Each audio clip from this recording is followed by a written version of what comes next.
your model of the world and what's going on in the world seems to be functioning, then you don't need much sensory input. And so that's the idea, that's the filter. Now, when psychedelics bind to the 5-HT2A receptor, they stimulate neurons. These are excitatory receptors. They stimulate neurons, they make them more excitable, they make them more likely to fire. And so you get this highly excitable cortex where information is flowing much more rapidly and more readily. So the model, this world model that's constructed by the cortex, is disrupted. It becomes far less stable. It's nudged towards the chaotic realm.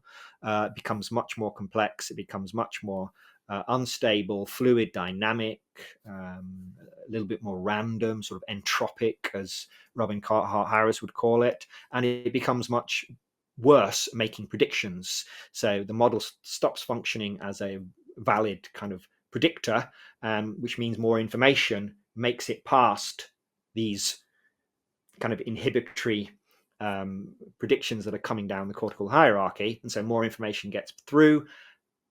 And you've lost the filter. The filter is this prediction system. So when you disrupt that prediction system, more information comes in.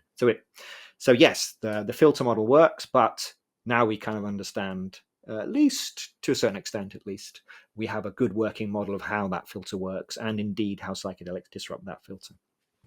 Yeah, I think maybe it was 2 or 3 times ago when you were on, we went in depth about kind of the hierarchy of the idea of the filter between like tryptamines versus tropanes, and even like alcohol. People can hallucinate on alcohol. Doesn't mean you're actually seeing anything important, right? So, and I think you pointed out too, because I think we were also talking about salvia and the GABA opioid receptors and different things like that, and how even those are different too, and they use different parts of the brain and stuff like that. So there's definitely a lot of weirdness there. I think if anybody's interested in that, like I said, we riffed on that for a while, one episode a few times back. But